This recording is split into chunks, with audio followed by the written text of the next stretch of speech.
Assalamualaikum warahmatullahi wabarakatuh. Bismillahirrahmanirrahim. Alhamdulillah.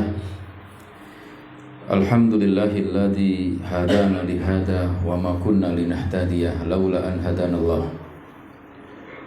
Ashhadu an la ilaha illallah wahdahu la syarikalah wa ashhadu anna Muhammadan abduhu wa rasuluh alladzi la nabiyya ba'dah. Qala Allah Ta'ala a'udzu billahi minasyaitonir rajim. Ya ayyuhalladzina amanu taqullaha haqqa tuqatih wa la tamutunna illa wa antum muslimun. Wa qala Rasulullah Muhammad sallallahu alaihi wasallam, wa man salaka tariqan yaltamisu fihi ilman sahalallahu lahu bihi tariqan ilal jannah. Allahumma salli ala Muhammad wa ala ali Muhammad kama sallaita ala Ibrahim wa ala ali Ibrahim innaka Hamidum Majid. Allahumma barik ala Muhammad wa ala ali Muhammad kama barakta ala Ibrahim wa ala ali Ibrahim innaka Hamidum Majid. Ma'asyiral muslimin wal muslimat, para bapak, ibu, ikhwan dan akhwati fillah, rahimani wa rahimakumullah. Alhamdulillah alladzi bi ni'matihi tatimmus shalihat. Kita bersyukur kepada Allah dengan curahan nikmatnya, maunanya. Alhamdulillah sore ini di suasana yang cerah, kula jenengan dalam keadaan sehat, diberikan nikmat yang begitu banyak, sehingga dimudahkan sore ini kita bisa berkumpul kembali di tempat yang mulia ini untuk kita melanjutkan membahas kitab Aqidah Awalan Laukanu Ya'lamun dalam pembahasan sifat ahli surga, yang mana insya Allah subhanahu wa ta'ala pada kesempatan ini kita akan membahas satu sifat yang ini menjadi ciri ahli surga tatkala di dunia, yaitu at-tawaddu. Orang yang menghiasi dirinya dengan tawaddu tentu juga menghilangkan lawan dari tawaddu. Napa jemaah? Takabur, ya, sombong. Jadi seorang muslim, muslimah sudah seharusnya dia mempunyai sifat tawadhu dan menghilangkan pada dirinya sifat kesombongan. Apa itu tawadhu? Inilah yang akan kita bahas, dan mana nanti ayat dan hadisnya yang menunjukkan kemuliaan tawadhu. Sebelum kita bahas itu, sholawat dan salam mudah-mudahan terus terlimpahkan dan tercurahkan untuk Nabi kita yang tercinta, uswah hasanah kita yang mulia, yaitu Rasulullah sallallahu alaihi wasallam. Salawat dan salam juga mudah-mudahan terlimpahkan dan tercurahkan untuk keluarga beliau semuanya, ya, istri-istri beliau, anak cucu beliau, termasuk sahabat-sahabatnya beserta kaum muslimin yang terus mengamalkan sunnah-sunnahnya. Jamaah yang dimuliakan oleh Allah Subhanahu wa taala, sebagaimana dinukil hal ini oleh Al-Imam Ibnu Qayyim dalam kitabnya Madarijus Salikin. Jadi tawadhu, kata beliau, di antaranya artinya apa? Merendahkan diri, ya, dan bersikap lembut kepada orang-orang sekitar. Ada ungkapan yang lain yang menarik dan ini sangat indah juga, yang dinukil dari Imam Hasan Basri. Imam Hasan Basri, seorang imam tabi'in dari Basrah. Beliau tatkala mengatakan tawadhu itu adalah apa? Ya, sampai beliau mengatakan, hal tadruna mat tawadhu? Kalian tahu enggak apa itu tawadhu? Subhanallah. Maka beliau mengatakan, antakhruja min manzilika fala talqa musliman illa ra'aita lahu 'alaika fadlan. Imam Hasan Basri ketika menafsiri, menjelaskan tawadhu itu adalah kamu tidaklah keluar dari rumahmu, dan ketika kamu keluar tersebut tidaklah kamu jumpai seorang muslim, melainkan di situ kamu harus melihat dia punya kemuliaan, punya kelebihan.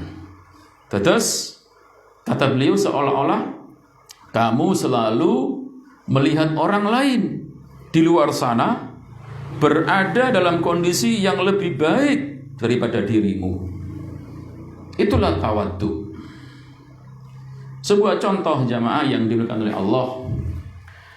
Tatkala kita sebagai anak muda yang umurnya masih belia, tatkala kemudian melihat orang yang lebih tua, maka dia akan mengatakan kepada dirinya, Masya Allah, itu orang sudah tua, lebih sepuh dari saya, pasti amalnya lebih banyak, bacaan Qur'annya berpuluh-puluh atau beratus-ratus khatam, sholat malamnya mungkin lebih banyak daripada saya, dan seterusnya dan seterusnya.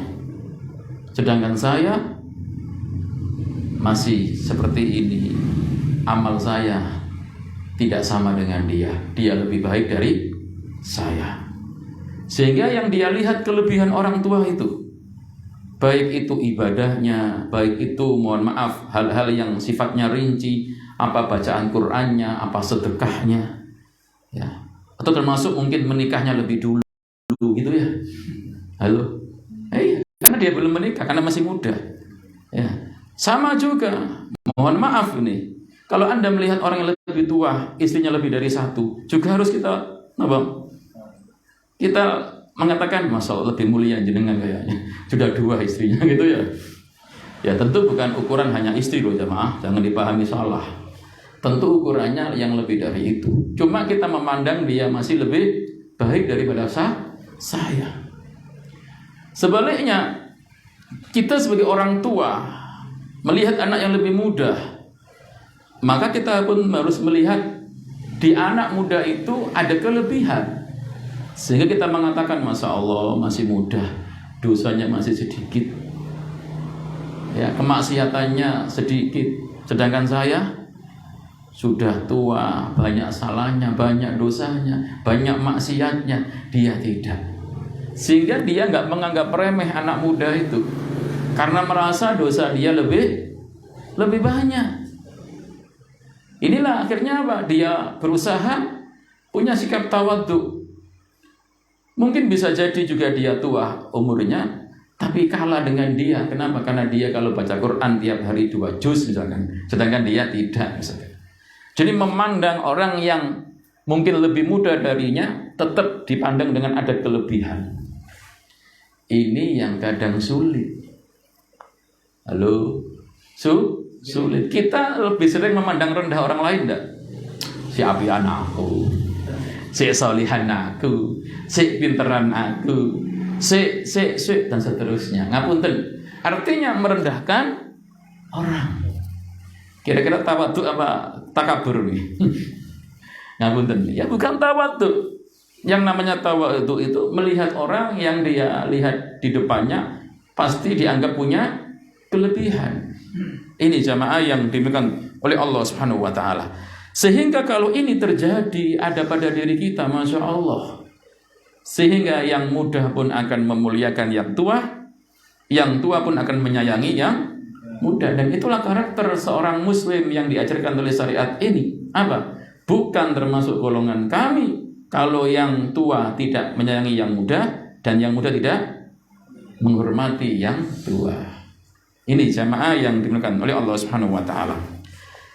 Imam Fudail ibn Iyad pernah berkata, ya ini tafsiran yang lain. Fudail ibn Iyad berkata, yang namanya tawadhu itu adalah tunduk dan patuh kepada kebenaran. Ya. Tunduk dan patuh kepada kebenaran, serta menerima kebenaran itu dari siapapun, bahkan dari anak kecil atau orang yang mohon maaf yang bodoh sekalipun. Kalau itu benar, diambil, diterima, bukan ditolak. Karena apabila kebenaran itu ditolak gara-gara yang menyampaikan, yang membawa, yang menginfokan anak kecil atau lebih dari dia kepintarannya, ditolak, inilah hakikat sombong. Karena sombong itu apa? Batrul haq wa ghamtun nas, kan gitu. Nanti kita akan terangkan. Sombong itu adalah menolak kebenaran dan dia terima. Bukan nerima kebenaran nunggu dari orang yang dari atasnya saja, tapi dari siapapun dia menerima. Sehingga jamaah yang dimuliakan oleh Allah Subhanahu wa taala, inilah tawadhu. Sehingga tidak heran kalau Imam Syafi'i pernah berkata, diterangkan oleh Imam Baihaqi dalam kitabnya Syu'abul Iman. Apa itu? Arfa'un nas qadran, orang yang paling tinggi kedudukannya itu adalah siapa orang yang mengetahui, ya. Kenapa nggak berteman dengan itu? Nggak level. Ada ya? Artinya kadang pertemanan seseorang karena apa? Dengan yang sama. Mohon maaf, sampai ada grup-grupan. Grup sepeda motor, sepeda motoran, grand. Mobil Innova. Bikin grup-grup sendiri sehingga levelnya hanya yang sama dengan dia. Kalau berteman dengan yang lain, apa katanya? Nggak level. Allahu Akbar. Jadi ukuran level enggaknya diukur dengan dunia. Tidak. Maka kalau jenengan siapapun kita, mohon maaf, sekaya apapun jenengan, jangan malu untuk duduk dengan orang miskin. Datang ke undangan walimah nikah yang syar'i misalkan, kok dengan orang-orang miskin duduknya, jangan malu. Karena itu tanda Anda punya sifat apa? Tawadhu. Enggak memandang orang dari strata itu boten. Tapi sebagian orang enggak. Siapa sih diundang? Wong miskin sepurane ya. Allah ya, naudzubillah min dzalik. Imam Yahya bin Ma'in pernah mengatakan, "Ma ra'aitu misla Ahmad ibni Hanbal." Kata Imam Yahya bin Ma'in, saya belum pernah melihat ada seorang pun seperti Imam Ahmad bin Hanbal. Pernah dengar ya Imam Ahmad ya? Imam Ahmad itu punya kitab Musnad Imam Ahmad, lebih dari 40.000 hadis.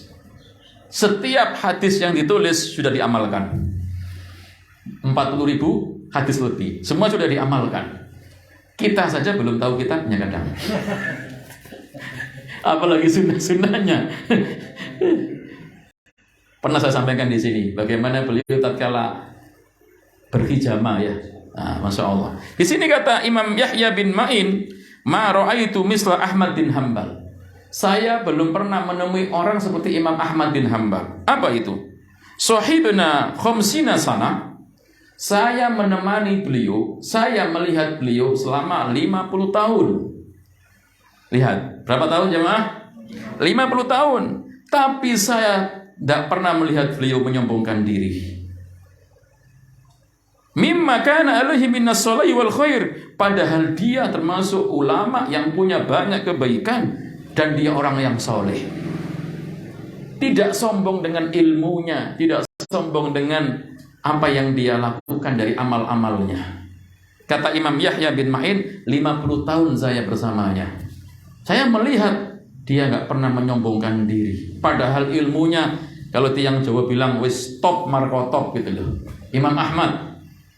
Tapi nggak pernah beliau menyombongkan dirinya. Artinya beliau nggak pernah melihat Imam Ahmad berkata yang seperti orang sombong atau berbuat seperti orang yang sombong. Ini yang sulit. Kadang orang itu perbuatannya nggak menunjukkan kesombongan, tapi perkataannya menunjukkan kesombongan. Apa? Ngeremeh yang mencemooh orang, merendahkan diri orang lain, dan seterusnya. Ini jamaah yang dimuliakan oleh Allah Subhanahu wa taala. Oleh karena itulah, mari kita bermuhasabah, berintrospeksi. Kula jenengan ini masuk yang mana kira-kira? Pun tawadhu napa rodok tawadhu napa enggak tawadhu sama sekali?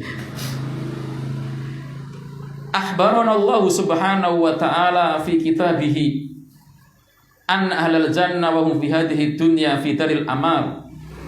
Allah subhanahu wa ta'ala mengabarkan dalam kitabnya, yaitu Al-Quran, sesungguhnya mereka ahli surga tatkala mereka di dunia, di tempat mereka beramal, mereka berusaha mentarbiyah diri mereka dengan tawaddu.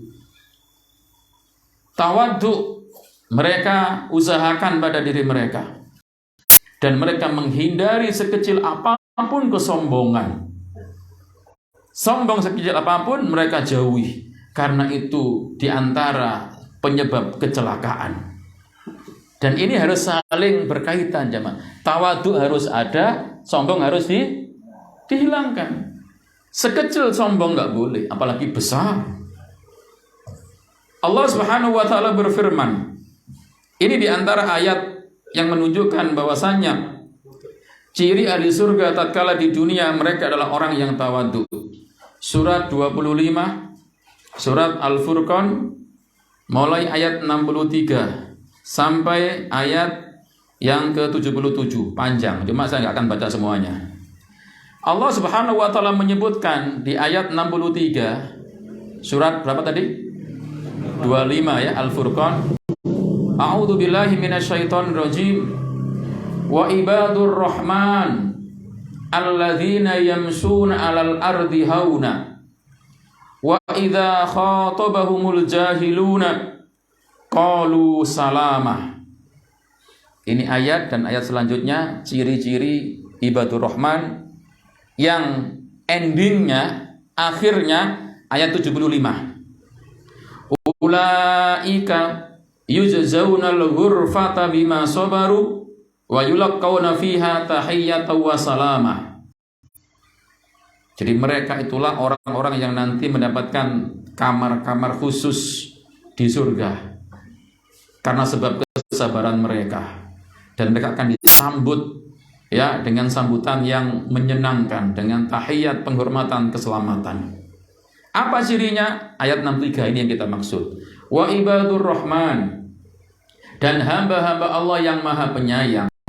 Sifat mereka adalah alladzina yamsuna 'alal ardi hauna. Tatkala mereka berada di atas muka bumi, mereka berjalan dengan rendah hati. Napa niki? Dengan tenang, anggun, tidak sombong, tidak angkuh. Jadi dari tiang Jawa, masya Allah, tatkala berjalan pun biasa. Mboten dari tiang Jawa meteta-metete, paham ya mah? Mboten ngoten. Padahal duwe gak pate akeh. Paham nggih? Gak pate akeh duwe meteta-metete mboten nggih. Mboten. Masya Allah, tawadhu, rendah hati. Karena memang dia paham dalam surat Al-Isra 37 nggak boleh berjalan dengan sombong. Wala tamsi fil ardi maraha. Yang Allah jelaskan. Makanya kalau ada orang yang mengaku hambanya Allah dan sok, waliyatubillah. Jamaah yang mengatakan Allah, jangan sampai seperti itu. Monggo kula njenengan jadi orang yang kuaya sing tawadhu. Jadi orang sing cuantik sing tawadhu. Sing ganteng sing tawadhu. Yang penting ketawadhuan itu ada. Tentu memang awalnya dari hati, tapi kemudian muncul dari tindakan ketika dia berinteraksi dan bermuamalah dengan manusia. Sehingga jamaah yang dimuliakan oleh Allah Subhanahu wa taala, tatkala kula jenengan menghiasi diri kula jenengan dengan tawadhu, yakinlah Allah akan mengangkat derajat kita. Nabi alaihi salatu wasallam bersabda, sebelum saya lanjut ayat kedua, man tawaddu'a ahadun lillah illa rafa'ahu Allah. Tidaklah seseorang itu tawaddu karena Allah, melainkan Allah akan mengangkat derajatnya. Ngapunten. Ini lebih difokuskan bagi orang-orang yang punya kelebihan dari yang biasa. Kalau orang tidak begitu ganteng tawadhu, pantas.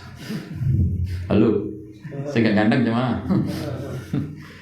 Menawi wonten tiyang sing ganteng tetep tawadhu, rada ireng, hidungnya pesek, nggak begitu cantik, tawadhu, masya Allah mulia Anda. Tapi memang harus. Tapi wonten tiyang estri sing cantik, bahkan jare wong Jawa dados kembange desa. Tapi dia tawadhu, saged. Insya Allah saged. Cuma kan radi angel.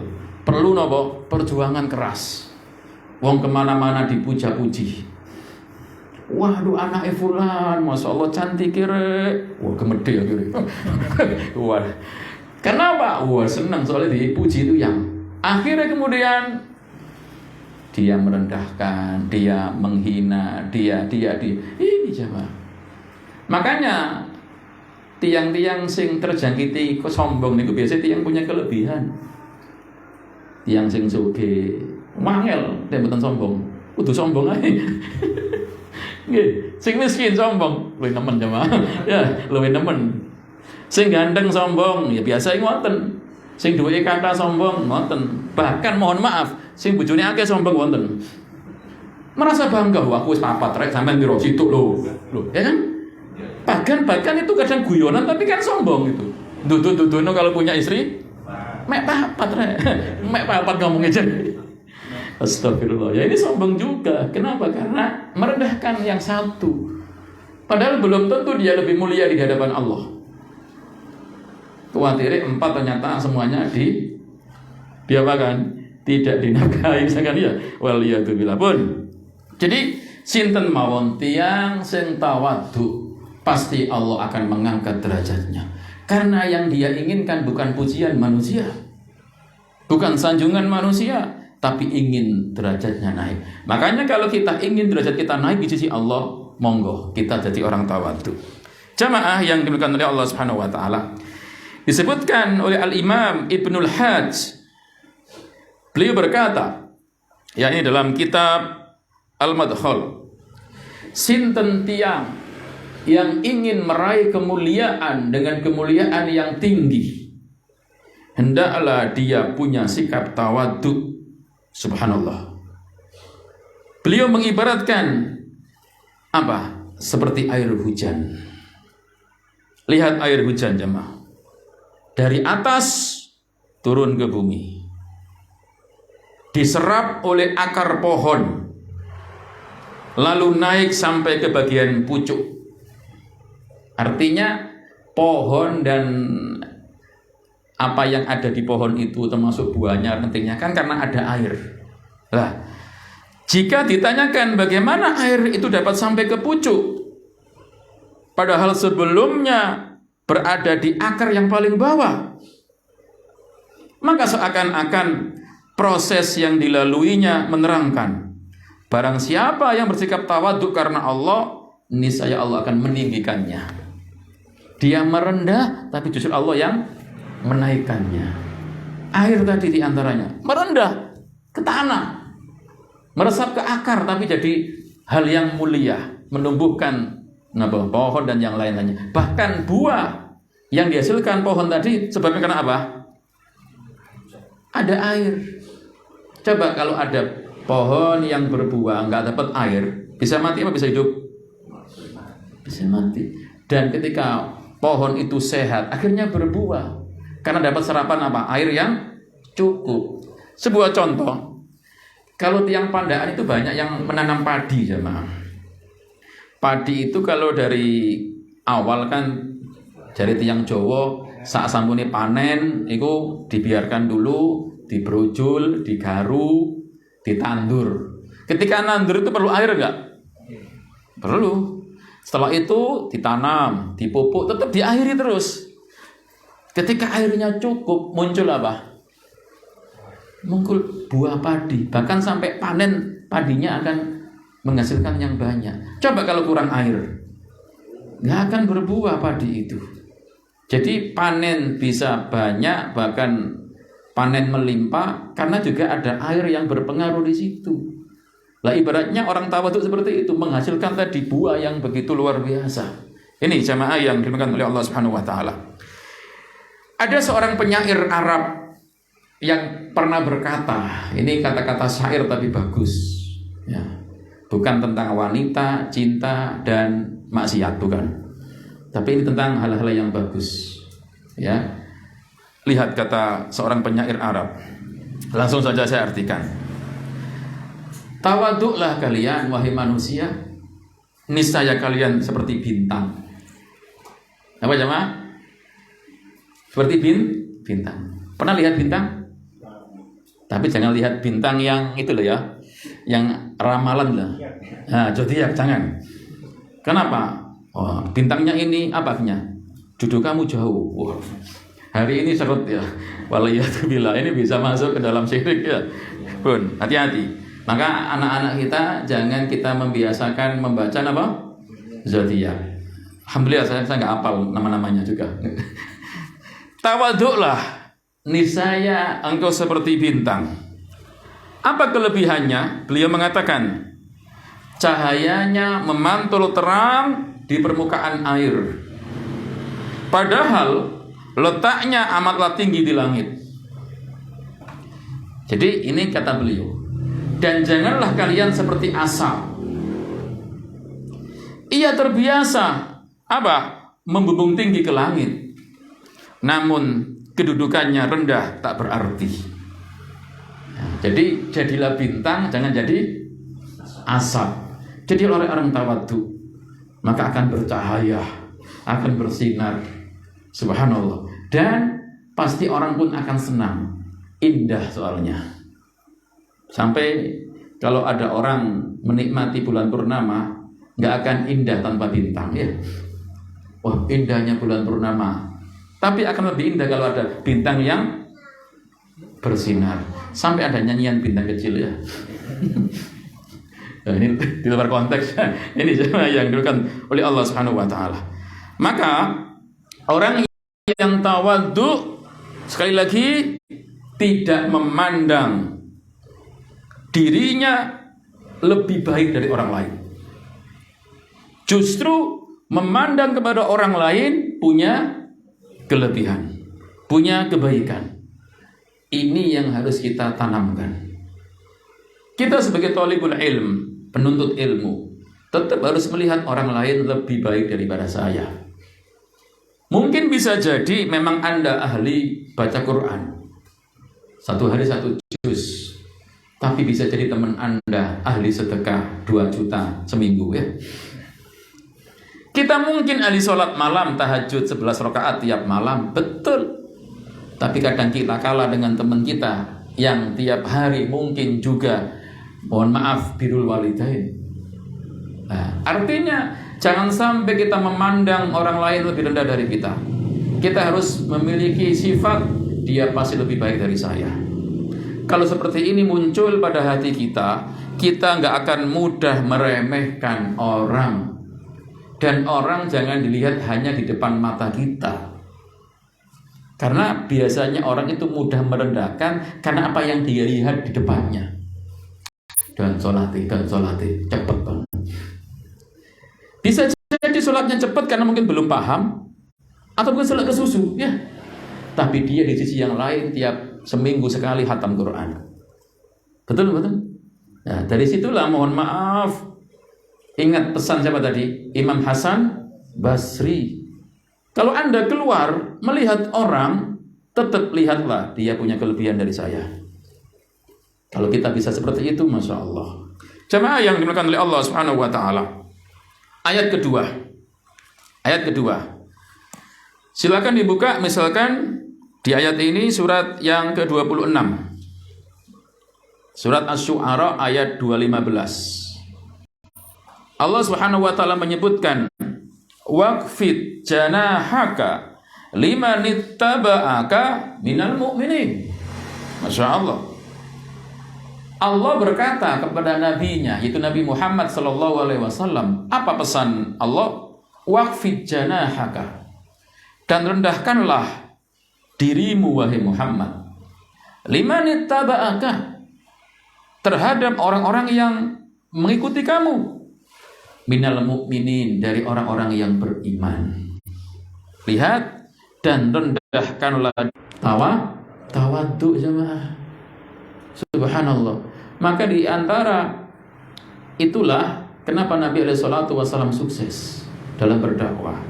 Lah, Di antara bentuk tawadhu Nabi Shallallahu Alaihi Wasallam, masya Allah, contoh-contohnya begitu banyak. Saya berikan contoh misalkan, ya.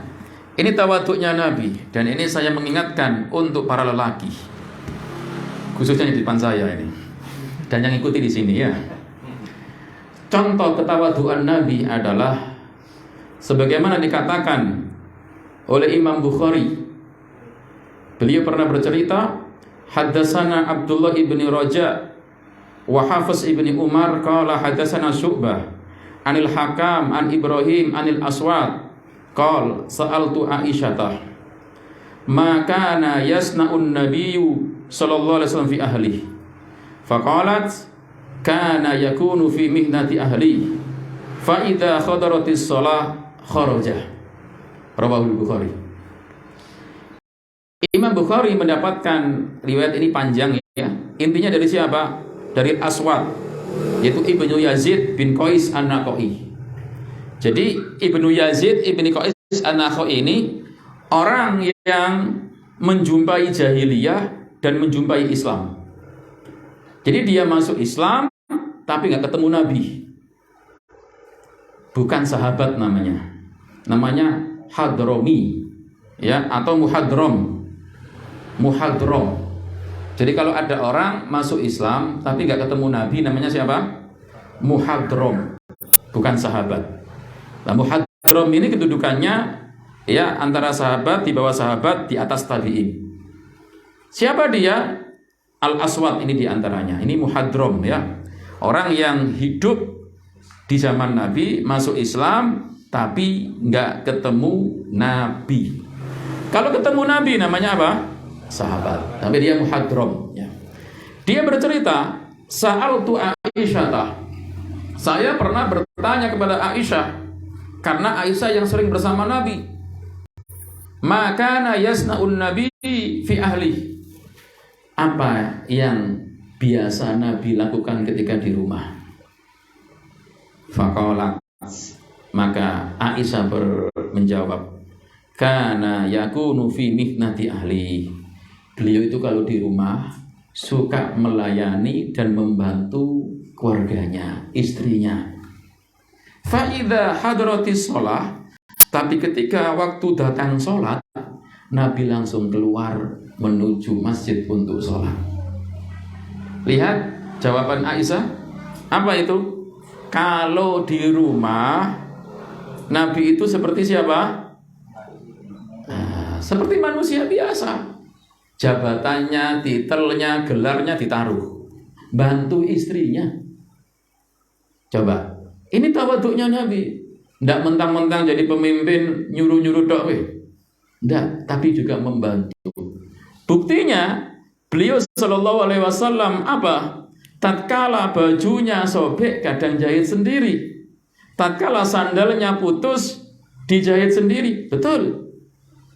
Hadis Bukhari, kitab Adabul Mufrad nomor 539. Ketika Urwah bercerita dari bapaknya, apa? Saya pernah bertanya kepada Aisyah, apa yang Nabi lakukan ketika di rumah? Maka beliau mengatakan, yaksifu na'lahu. Nabi itu kadang menjahit sandalnya sendiri. Wa ya'malu ma ya'malu ar-rajulu fi baiti. Dan dia melakukan seperti yang dilakukan oleh laki-laki yang lain. Dados tatkala kula jenengan masih ogah-ogahan membantu istri di rumah, maka kita jauh dari nyontoh Rasulullah. Kadang ada laki-laki tidak pernah bantu sama sekali, jemaah. Istrinya nyuci sendiri, masak sendiri, bahkan double. Nyuci, masak, goreng-goreng, nangis anaknya digendong, suaminya main HP. Di sini nggak ada. Di sini nggak ada ya. Apa yang ingin saya sampaikan? Tawaduknya Nabi nggak malu membantu istrinya. Pertanyaannya, kan kita nggak harus nyuci, nggak harus menjemur pakaian, kan bisa bantu yang lain. Apa membersihkan halaman? Apa kata orang Jawa, nyapu-nyapu, bisa kan? Membantu nggak itu? Membantu. Kita nggak perlu malu. Nabi mencontohkan. Padahal Nabi manusia terbaik. Coba bayangkan, kita kan masih istri satu. Halo, dengan Nabi sibuk mana? Ayo, waduh nggak ada waktu Ustaz. Padahal satu istrinya. Nabi itu ngurusi sahabat, ngurusi pemerintahan, ngurusi kaum muslimin. Istrinya lebih dari satu. Tapi tetap menyempatkan apa? Membantu istrinya. Nah, ini saya bela perempuan ini. Senang ibu-ibu ini. Wah, pulang jenengan disuruh-suruh nanti. Tidak. Artinya, kalau jenengan sebagai laki-laki tetap harus punya perasaan. Jangan sampai semua pekerjaan kita serahkan istri. Jangan menganggap istri kayak apa? Pekerja borongan. Semua diborong sendiri. Jangan, kasihan. Meskipun kita yang menafkahi. Dikatakan dalam hadis, ya 540, Nabi itu kadang menjahit sandalnya, menyulam pakaiannya. Coba, ngapunten. Pernahkah kita membantu menjemur pakaian? Alhamdulillah, ada yang pernah. Pernah nggak kita ketika pakaian dijemur diambil? Sering. Ketika udan soalnya. Masya Allah. Jadi kalau saya sendiri juga berusaha mengamalkan ini. Makanya kadang kita kasihan. Sudah melayani kita, anak-anak kita dan yang lainnya. Mereka berat pekerjaannya. Jangan dianggap remeh.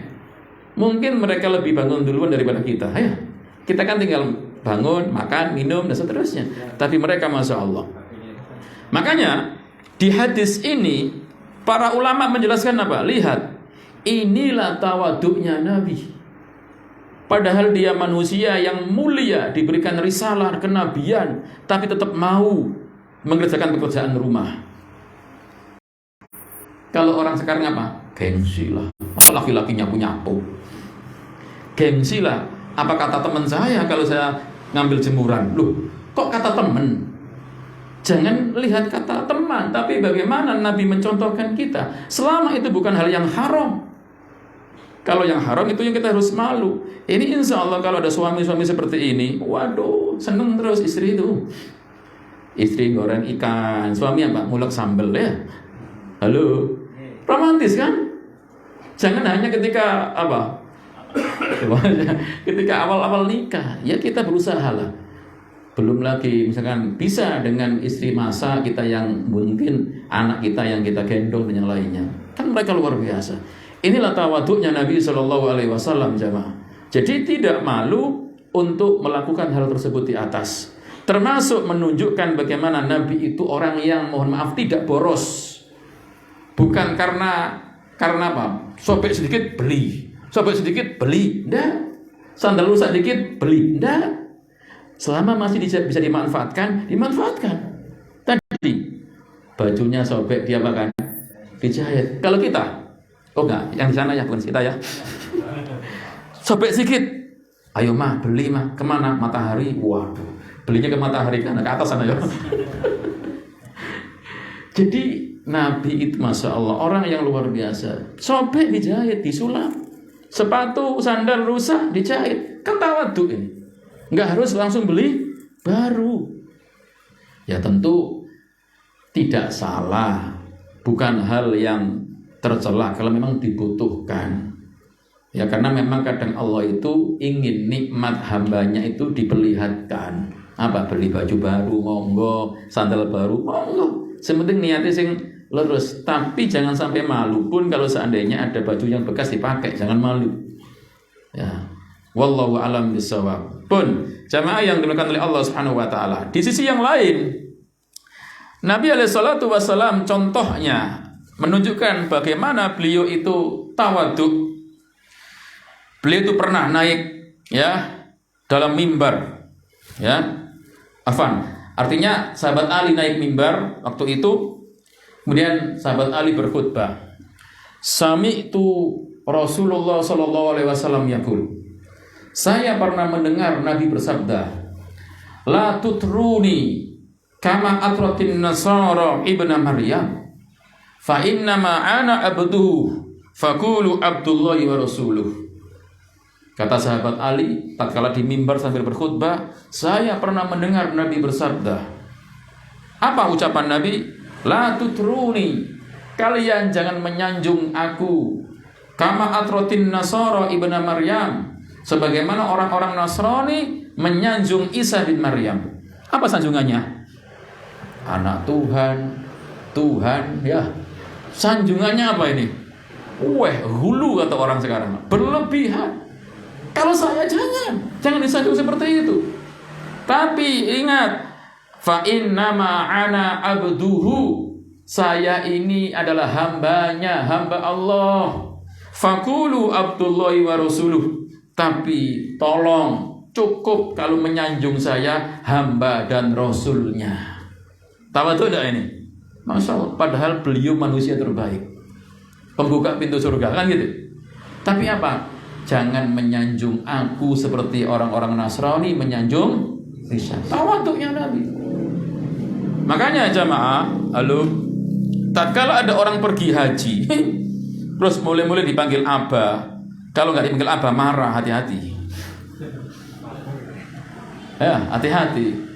Karena kadang dengan panggilan Abah, titel tambahan haja atau haji, itu bikin sombong loh.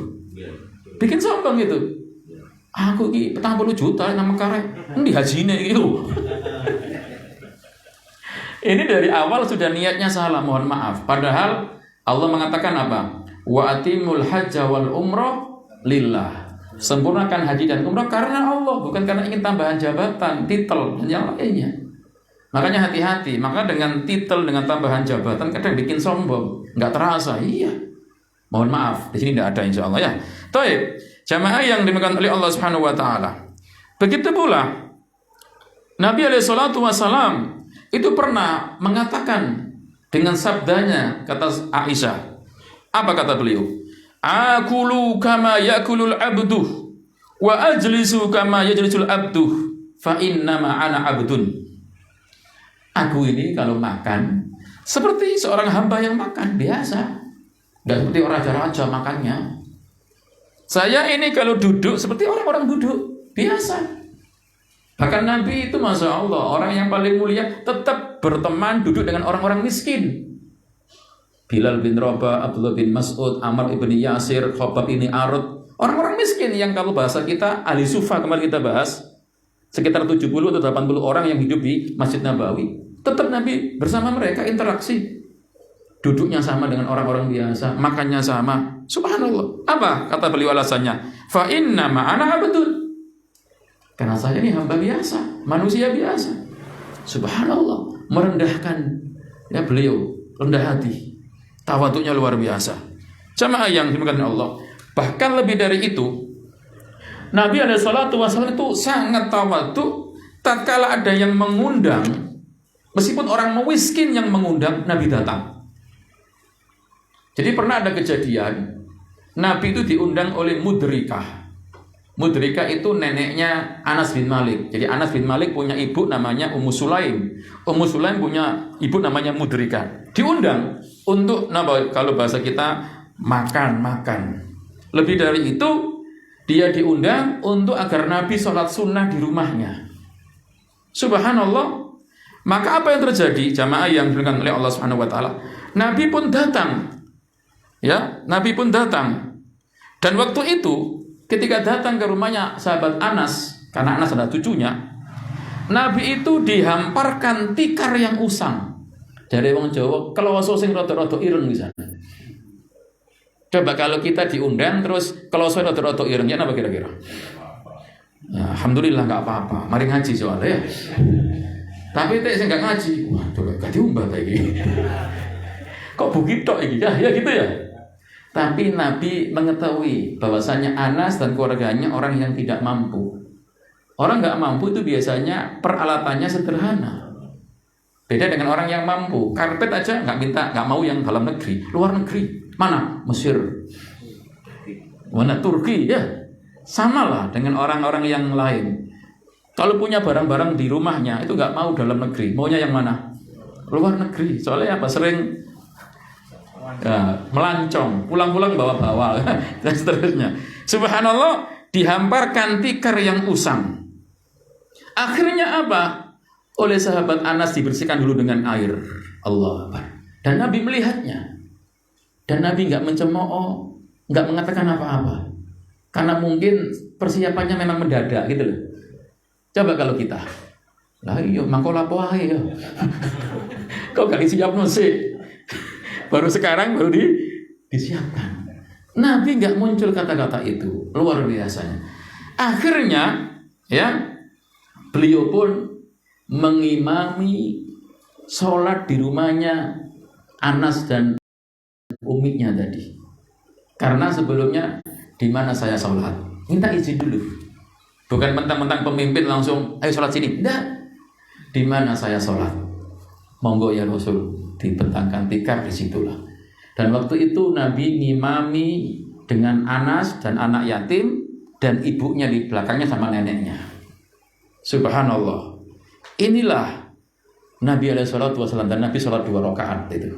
Artinya apa? Ini sholat sunnah. Satu sisi beliau keluarganya sahabat Anas ingin dapat keberkahan Nabi masuk ke rumahnya. Yang kedua ingin sholat bersama Nabi sholat sunnah. Yang ketiga biar tempat tadi digunakan sholat untuk keluarganya. Karena ada keberkahan di situ. Apa yang ingin saya sampaikan? Nabi tawadhu. Diundang orang miskin tetap datang. Namanya orang miskin, kira-kira ada sotonya enggak? Gulenya, bakso solonya? Enggak ada. Tetap datang karena ingin menyenangkan sahabatnya. Ingin membahagiakan sahabatnya. Tawadhunya Nabi. Bahkan ada sebuah kisah yang menarik. Ini Nabi luar biasa tawadhu dan menjaga perasaan. Suatu hari Abdullah bin Ubay bin Salul itu meninggal. Siapa itu? Gembongnya munafik. Abdullah bin Ubay bin Salul, gembongnya munafik. Bahkan orang yang menyebarkan Aisyah berzina. Itulah yang Allah turunkan dalam surat An-Nur tentang hadisul ifki. Apa yang terjadi? Tatkala Abdullah bin Ubay bin Salul meninggal, beliau ini, dia ini karena dia munafik punya anak sahabat namanya Abdullah. Jadi ada Abdullah, ini sahabat Nabi, anaknya Abdullah bin Ubay bin Salul. Paham? Baik. Abdullah ini kemudian minta kepada Nabi, ya Rasulullah, tolong saya diberikan gamis Anda untuk bisa mengkafani bapak saya. Lihat. Apa Nabi beri, apa tidak? Coba kalau jenengan punya musuh, terus anake musuh jenengan minta teng jenengan, Mas, tolong Mas, juga ini Mas, gawe kafane bapakku Mas. Apa jawaban kita? Oh, bapakmu biyen winning, wis kok dhewe kono. Akhirnya Nabi pun memberikan gamisnya kepada Abdullah, yang Abdullah gunakan untuk mengkafani bapaknya. Lihat, karena Nabi berusaha menjaga perasaan Abdullah yang seorang sahabat ini, rela. Coba kalau kita, eman gitu kayak Mekah kira, ya tak simpen aja. Tapi Nabi enggak, diminta oleh siapa tadi? Abdullah. Waktu itu akhirnya apa? Kan Nabi ingin menyolati, bahkan ingin mendoakan. Akhirnya turun surat At-Taubah, larangan enggak boleh menyolati orang-orang kafir. Cuma itu bukan pembahasan saya. Pembahasan saya apa? Bagaimana Nabi ngasih gamis kepada Abdullah tadi? Karena menjaga perasaan. Coba kalau nggak dikasih, tersinggung dia. Meskipun yang meninggal itu orang yang musuhi Nabi, tapi nggak melihat itu Nabi, tapi melihat anaknya yang mukmin. Subhanallah. Sampai seperti itu Nabi SAW. Artinya apa? Nabi ketika benci kepada seseorang itu nggak diwariskan kepada anaknya. Karena yang memusuhi Nabi adalah bapaknya, tapi anaknya muslim. Coba kalau orang sekarang, kalau nggak suka sama bapaknya, ngerentet sampai sekeluarganya nggak disukai. Betul? Hati-hati. Yang salah padahal satu, jangan sampai satu keluarga dimusuhi. Ini yang harus kita garis bawahi. Karena biasanya kita itu kalau nggak suka sama orang, rombongan, semua nggak suka ya. Hati-hati, keluarga iko. Padahal yang salah hanya satu, tapi sekeluarga dimusuhi. Waliyadzubillah. Jamaah yang dimakan oleh Allah Subhanahu wa taala. Ada hal yang menarik lagi. Tawaduknya Nabi sallallahu alaihi wasallam. Suatu hari sahabat Umar ibn Khattab masuk ke rumah Nabi. Dan waktu itu Nabi tidur hanya menggunakan pelepah kurma. Subhanallah. Maka sahabat Umar dalam bahasan ini apa? Sedih. Beliau Shallallahu Alaihi Wasallam hanya tidur ditopang dengan bantal dari kulit yang diisi sabut. Kalau bahasa kita isinya pohon kurma. Nggak layak lah, bukan spring ban dan spring bed moten. Itu masih bagus, spring ban itu masih bagus. Ini dari apa? Sabut, kasar. Maka beliau melihat di lambung Nabi SAW membekas, sampai sahabat Umar menangis karena melihat Nabi yang seperti itu. Maka dikatakan oleh Nabi, "Ma tabkika ya Umar?" Umar, kenapa kamu menangis?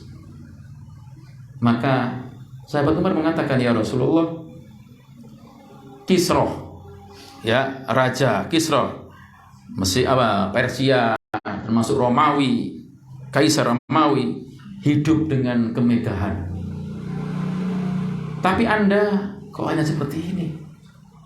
Anda sangat sederhana, hanya tidur seperti ini, sampai kalau bangun membekas apa? Di lambungnya." Pertanyaannya jamaah, apakah Nabi tidak bisa lebih dari itu? Bisa. Mungkin sahabat-sahabatnya siap membantu. Tapi ini menunjukkan bagaimana beliau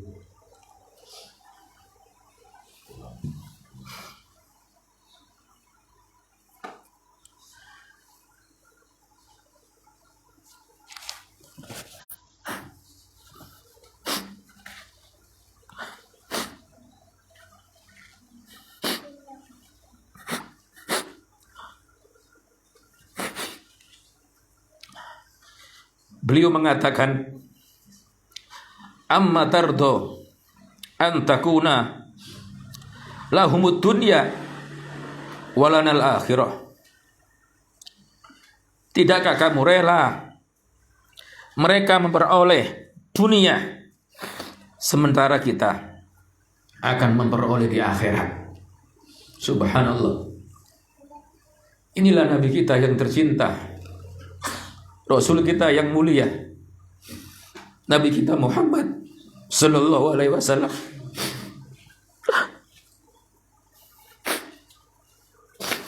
Begitu sederhananya beliau Sallallahu Alaihi Wasallam dalam keadaan yang seperti ini. Oleh karena itulah, betapapun kita mempunyai kekayaan, mempunyai kelebihan, jangan sampai kita sombong. Karena belum tentu kita akan nanti selamat dan menggapai derajat yang tinggi di surga. Jangan sampai kemudian karena harta kita, karena mungkin kedudukan kita, karena gantengnya kita, karena cantiknya kita, justru itu kemudian mencelakakan kita. Oleh karena itu, Islam menyuruh kita untuk tawadhu, tapi Islam juga mengingatkan kita, jangan sampai kita menjadi orang yang sombong. Betapapun yang Anda punya, dari fisik Anda, harta Anda, itu hanya titipan dari Allah. Suatu saat Allah akan minta tanggung jawabnya. Jamaah yang dimuliakan oleh Allah Subhanahu wa taala, dan ketahuilah sesungguhnya sombong itu adalah akhlak yang tercela. Maka wajib bagi kita untuk menghindarinya, karena ini menjadi konsekuensi kalau kita tawadhu. Rasulullah sallallahu alaihi wasallam itu pernah mengingatkan bahwasannya siapa saja orang yang sombong, seandainya seberat biji sawi pun, maka itu akan menjadi ancaman untuknya. La yadkhulul jannah, tidak akan bisa masuk surga, man kana fi qalbihi misqalu dzarratin min kibr. Ketika ada seseorang yang dalam hatinya ada sebelah dzarrah dari kesombongan.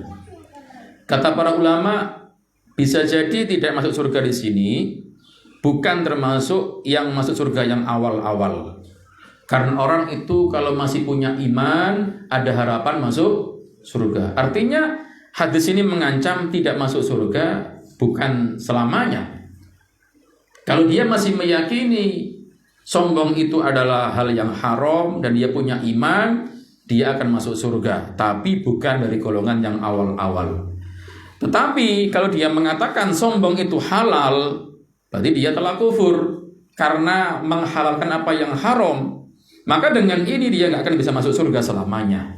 Karena orang yang kufur akan kekal di neraka. Jadi ada dua tafsiran ketika kita mengatakan ini. La yadkhulul jannah, tidak akan masuk surga. Siapa? Siapa saja orang yang dalam hatinya ada kesombongan, meskipun apa? Seberat biji sawi. Artinya tidak masuk surga dari golongan yang awal. Nanti masuk surga tapi yang apa? Yang akhir kalau dia masih punya iman. Tapi nggih mboten eco soalnya mampir teng neraka. Kok mampir ke hotel bintang 5 nggih eco kan ngoten. Nah niki jamaah yang dilakukan oleh Allah Subhanahu wa taala. Qala rajulun, maka ada seseorang yang berkata, innar rajula yuhibbu ayyakuna thawbuhu hasanan wa na'luhu hasanatan. Laki-laki kemudian ada berkata, sesungguhnya manusia senang kalau dia pakai sandal yang baru, pakai pakaian yang baru. Apakah ini kesombongan? Maka Nabi mengatakan, innallaha jamilun yuhibbul jamal. Tidak. Sesungguhnya Allah itu maha indah dan menyukai keindahan. Al-kibru batul haq wa ghamtun nas. Sombong itu adalah menolak kebenaran serta merendahkan manusia. Dan ternyata jamaah yang dimakan oleh Allah Subhanahu wa taala, pesan enggak boleh sombong ini tidak hanya dari umat ini, dari umat Nabi Muhammad sallallahu alaihi wasallam. Nabi Nuh pun pernah berpesan kepada anaknya juga tatkala beliau mau meninggal. Dalam hadis yang panjang yang saya singkat, hadis Bukhari, inna nabiyallahi Nuhan lamma hadratul wafat qala li ibnihi. Sesungguhnya Nabi Nuh tatkala beliau mendekati ajal, beliau berpesan kepada anaknya. Dan ini petunjuk sunnah Nabi juga. Orang kalau melihat dirinya sudah sakit, yang agak keras, yang mohon maaf seolah-olah tidak ada harapan untuk bisa sembuh atau hidup, maka berwasiatlah atau berpesanlah. Di sini dikatakan apa? Ya, inni qasun alaikal wasiyah. Aku berwasiat kepada kamu wahai anakku. Apa? Amuruka. Kemudian Nabi Nuh berkata, amuruka bila ilaha illallah. Aku perintahkan, aku wasiatkan agar kamu senantiasa menjaga la ilaha illallah. Ucapkan, imani, yakini, dan aplikasikan konsekuensi la ilaha illallah. Kenapa? Fa inna samawati sab' wal ardin as-sab' law wudi'na fi kifatin wa wudi'at la ilaha illallah fi kifatin la rajahat bihinna. Maka sesungguhnya kata Nabi Nuh, kalau sekiranya langit yang 7, bumi yang 7 ditaruh dalam daun timbangan yang 1 dan daun timbangan yang kedua la ilaha illallah, maka lebih berat la ilaha illallah. Subhanallah. Kemudian beliau apa? Aku wasiatkan kamu untuk subhanallah wa bihamdi. Perbanyak membaca subhanallah wa bihamdi. Fa innaha salatu kulli syai'in wa biha yurzaku kullu syai'in. Karena itulah salatnya segala sesuatu dan dengannya lah diberikan rezeki segala sesuatu. Artinya apa? Semua yang di langit, semua yang di bumi itu bertasbih kepada Allah. Itu yang diperintahkan Nabi Nuh. Apa tadi? La ilaha illallah dan subhanallah bihamdi. Kemudian wa anhaka, dan aku larang kamu wahai anakku dengan 2 hal. Apa kata Nabi Nuh? Asyirku wal kibr.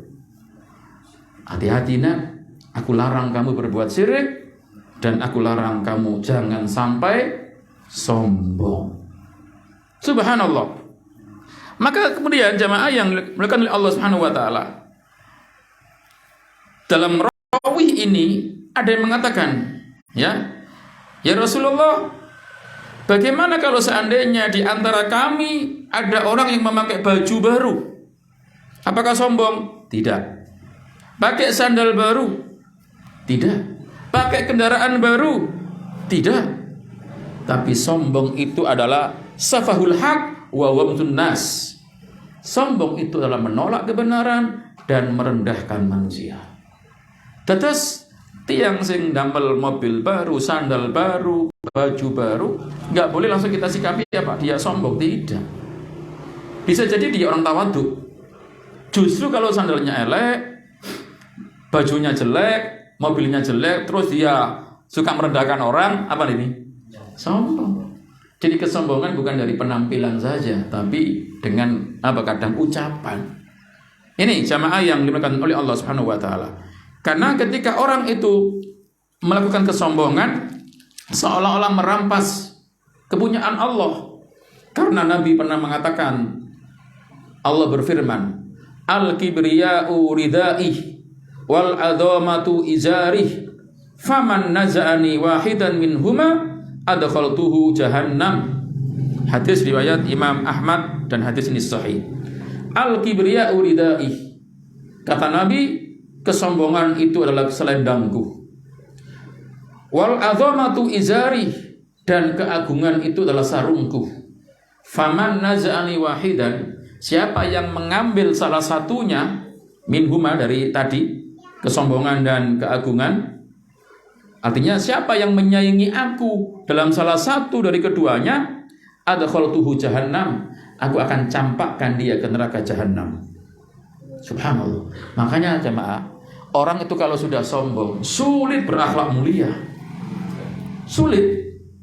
Kan merasa jadi orang Jawa apa? Gumedhe. Akhirnya apa? Wis lihat orang itu rendah semua. Akhirnya akhlak mulia enggak muncul. Bahkan kalau berkata enggak ada lemah lembutnya kadang. Napa? Nada tinggi, sombong, meremehkan orang. Kalau naik mobil, Masya Allah tambah nemen kadang kelihatannya ya. Merasa yang lainnya di bawahnya, waduh. Waliyatubillah. Pun sehingga jamaah yang dimuliakan oleh Allah Subhanahu wa taala, orang yang sombong sulit untuk mengasihi sesama saudaranya. Kenapa? Gengsi dong. Enggak level, gengsi dong. Bukan kelas saya, gengsi dong. Dijak makan bakso pinggir rembong, dah. Apa? Tempat saya di sana. Plaza tingkat 5 sana. Waduh. Subhanallah. Inilah mereka. Makanya tidak heran kalau kesombongan ini muncul akan melahirkan hal-hal yang lain. Ini jamaah yang dimuliakan oleh Allah Subhanahu wa taala. Baik. Kemudian pertanyaannya, kembali ke kitab. Kenapa orang yang menjadi ciri ahli surga itu di dunia kok tawadhu, jamaah? Karena yang pertama, Allah memerintahkan kita untuk tawadhu. Karena mereka paham Allah memerintahkan itu. Tadi surat Asy-Syu'ara ayat berapa? 215. Waqfid janahaka limanittaba'aka minal mu'minin. Wahai Muhammad, rendahkanlah dirimu terhadap orang-orang yang mengikuti kamu. Siapa? Dari orang-orang yang beriman.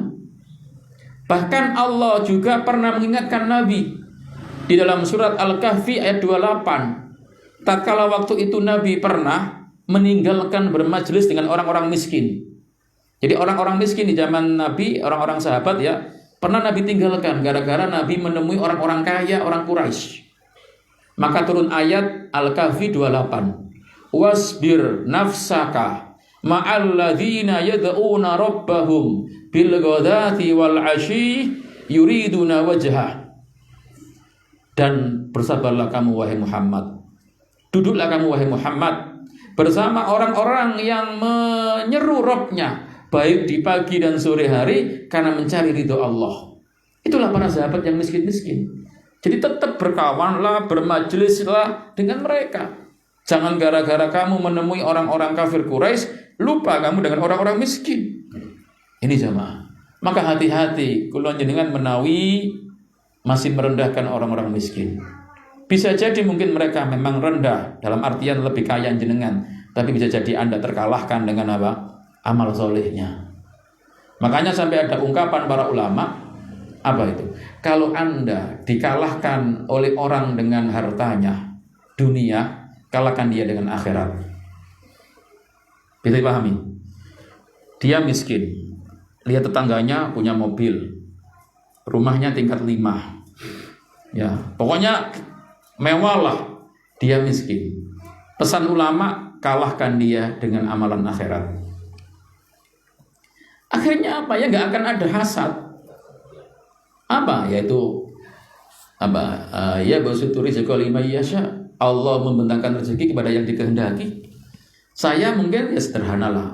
Mungkin saya seperti ini biar ahli sholat malam, biar terus berdoa. Aku akan kalahkan dia dengan amal solehku. Akhirnya nggak mendoakan begini. Mudah-mudahan mobilnya hilang. Dah. Mudah-mudahan kembangnya sing apik dicolong wong. Dah. Masya Allah, malah bersyukur. Karena itu tanda keimanan. La yu'minu ahadukum hatta yuhibba li akhi ma yuhibbu li nafsi. Tidak dianggap beriman sampai dia mencintai untuk saudaranya sebagaimana dia mencintai untuk dirinya. Kalau tetangganya senang, dia senang. Coba tetangganya punya mobil baru, senang nggak? Senang, kita harus senang, jangan sumpah. Alhamdulillah, kena gitu nuti. Alhamdulillah kena napa disewa, gitu aja, nggak perlu. Wah, tuh kan di duit ya, ganti mana mobilnya? Paling napa? Paling dan seterusnya. Akhirnya seudon lebih dahsyat. Oh, paling ingin tuyul, paling lu. Astagfirullah. Jadi akhirnya timbul seperti itu. Tapi kalau tadi dia akan mengalahkan dengan amalan akhirat, masya Allah, nggak ada ruginya. Nah ini jamaah yang dimakan oleh Allah Subhanahu Wa Taala. Makanya ini penting untuk kita fahami. Jadi kenapa kita tawadhu? Karena kita diperintahkan oleh Allah. Bahkan Nabi pun menyuruh itu. Dan Nabi dilarang oleh Allah untuk berlaku sombong. Wala tamsi fil ardi maraha tadi. Jangan kamu berjalan di atas muka bumi dengan apa? Dengan sombong. Bahkan wala tusair khaddaka linnas. Jangan berusaha kamu itu merendahkan orang. Hati-hati. Ini jamaah yang dimakan oleh Allah Subhanahu Wa Taala. Lebih khusus untuk ibu-ibu ini. Ya, kenapa? Karena kadang lisannya itu mendahului pikirannya dan imannya. Paham? Lisannya kadang mendahului pikiran dan iman. Keceplosan, pros cepat. Ternyata apa? Merendahkan orang. Ya, ngomong-ngomong sama sesama muslimah, wah iya ikunya ning ngono-ngono lho mulai wis. Hati-hati ngapunten nggih. Tapi juga laki-laki sama aja, Mas. Makanya kadang kita kalau mau berbicara ya kita pikir dulu. Wallahu a'lam bishawab. Jamaah yang dimuliakan oleh Allah Subhanahu Wa Taala. Kemudian kenapa kita bertawadhu? Karena orang yang kalau sombong nggak akan masuk surga. Makanya ini kita menjalankan perintah Allah dan begitu banyak ayat-ayat yang menunjukkan hal tersebut. Jamaah, apa mudaratnya sombong? Ya, masya Allah. Pertama, ini masuk ke sombong karena satu paket. Orang yang sombong diharamkan dapat cintanya Allah. Diharamkan dapat cinta Allah. Allah menyebutkan dalam surat An-Nahl ayat 23. Surat 16 ayat 23. La jarama annallaha ya'lamu ma yusirruna wa ma yu'linun. Innahu la yuhibbul mustakbirin. Tidak diragukan lagi bahwa Allah mengetahui apa yang mereka rahasiakan dan apa yang mereka nampakkan, lahirkan. Innahu la yuhibbul mustakbirin. Sesungguhnya Allah tidak mencintai orang-orang yang sombong. Kalau nggak dicintai, kemana larinya jemaah?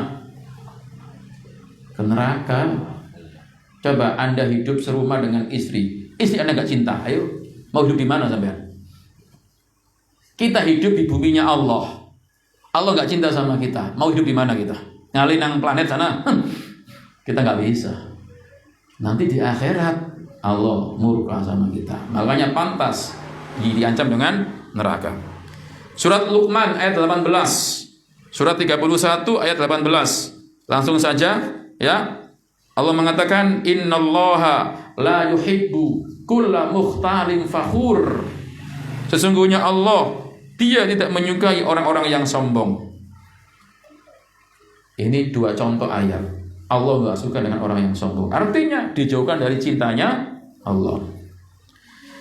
Jamaah yang dimakan oleh Allah Subhanahu Wa Taala. Kemudian yang kedua, orang yang sombong itu termasuk ciri ahli neraka. Ciri ahli neraka, bukan ahli surga. Cirinya ahli neraka itu sombong. Kata Nabi SAW, ya, ketika Nabi pertama sahabat ngumpul-ngumpul, maka Nabi berkata, hei sahabat-sahabatku, Mau nggak saya beritahu ciri ahli surga itu? Ya, monggo ya Rasul, kita mau. Nabi menjawab, kullu dhaifin mutadhaifin lau aqsama 'ala Allahi la abarrahu. Nabi menceritakan yaitu setiap orang yang lemah dan yang tertindas, artinya diremehkan, tapi jika bersumpah dengan nama Allah, maka dipenuhi sumpahnya. Terus ini poin kita. Mau nggak saya beritahu ciri ahli neraka itu? Bala ya Rasulullah. Kita ingin semerap siapa ahli neraka itu. Kullu udulin zawadin mustakbirin. Ciri ahli neraka adalah orang yang punya sikap kasar. Jadi wong Jawa kaku. Tabiatnya kaku. Terus napa? Berjalan dengan sombong dan sewenang-wenang. Hati-hati jamaah. Niki ciri napa? Ahlun nar. Ini ciri ahlun nar. Poin kita adalah tiang sing sombong. Wal'iyadzubillah. Jamaah yang dimuliakan oleh Allah Subhanahu wa taala. Kemudian apa kehinaan orang yang sombong? Nanti tatkala dibangkitkan dari kuburnya seperti semut kecil. Jadi manusia yang sombong nanti dibangkitkan dari kuburnya seperti apa? Semut kecil. Kalau apa namanya semut kecil? Semut budak. Nggih, bukan semut kecil. Semut itu biasanya di mana? Di bawah, bisa diinjak-injak. Itu sebagai apa? Tamparan dia ketika di dunia gumedhe. Sekarang dikecilkan. Jadi orang Jawa salah ya. Dulu di dunia sombong, sekarang dihinakan. Nabi SAW bersabda dalam hadis yang diriwayatkan oleh Imam Ahmad, Tirmidzi, dan hadis ini dari sahabat Abdullah bin Amr. Yuhsyarul mutakabbiruna yaumal qiyamah amsalad darri fi suwarin nas. Orang-orang yang sombong itu nanti dibangkitkan pada hari kiamat seperti semut-semut kecil dalam bentuk manusia. Semut kecil dengan bentuk manusia. Wallahu a'lam bishawab. Karena alam sana beda dengan alam dunia. Ya'luhum kullu shay'in minas saghari hatta yadkhulu sijnan fi jahannam yuqalu lahu bulas. Kata Nabi, kemudian mereka dalam keadaan yang paling hina di antara makhluk yang lain. Mereka digiring menuju penjara namanya bulas yang ada di jahannam. Fata'luwahum narul al-nyar. Api neraka yang membara melingkupi mereka. Yusqauna min tinatil khabal. Dan mereka diberikan minum tinatul khabal. Apa itu? Usyarati ahli nar. Nananya para penghuni neraka. Jadi orang yang sombong nanti dibangkitkan dalam keadaan apa? Bentuk semut. Semut tapi bentuk manusia. Terus dimasukkan ke sebuah penjara di jahanam namanya apa tadi? Bulas. Terus di situ ada api yang membara yang melingkupi mereka. Dikasih minum jemaah, bukan es jus. Tapi apa? Nanahnya penduduk neraka. Waliyadzubillah. Balasan dia ketika di dunia sombong. Makanya nanti orang-orang yang bangkit dalam kuburnya itu berbeda-beda. Ada orang yang nggak punya daging di wajahnya. Itu orang suka minta-minta. Ada orang yang berjalannya miring tersayak-sayak. Kenapa? Punya 2 istri nggak adil. Iya. Dan yang lain-lain. Tergantung dengan amalnya. Termasuk ini orang yang sombong dibangkitkan dalam keadaan apa? Semut kecil dalam bentuk manusia. Dan ingat, di antara ancamannya orang yang sombong, nanti tatkala bertemu dengan Allah, Allah murka kepadanya. Rasulullah bersabda, "Man ta'azzama fi nafsihi au ikhtala fi misyatihi, laqiyallah wa huwa alaihi ghadban." Hadis riwayat Ahmad, datang dari sahabat Abdullah bin Umar. Siapa orang yang menyombongkan dirinya atau dia angkuh ketika berada di atas muka bumi ketika berjalan, maka tatkala dia bertemu dengan Allah, Allah akan murka kepadanya. Allah akan bendu, tidak suka dengannya. Subhanallah. Dan ingat, tidak hanya itu jamaah, Allah memanggil dia dengan panggilan yang hina nanti. Dalam hadis yang diriwayatkan oleh Imam Muslim, datang dengan riwayat, yatwi Allahu azza wa jalla as-samawati yaumal qiyamah summa ya'khuduhunna biyadihil yumna. Allah Subhanahu wa taala nanti akan menggulung langit pada hari kiamat. Kemudian dia menggenggamnya dengan tangan kanannya. Summa yaqulu, sambil Allah berkata, Anal Malik, saya adalah Maharaja. Ainal Jabbarun, ainal Mutakabbirun. Mana sekarang orang-orang yang sombong? Mana orang yang sekarang berbuat sewenang-wenang? Ayo mana? Summa yatwi al-aradin bishimali. Kemudian Allah menggulung bumi dan menggenggamnya dengan tangan kirinya.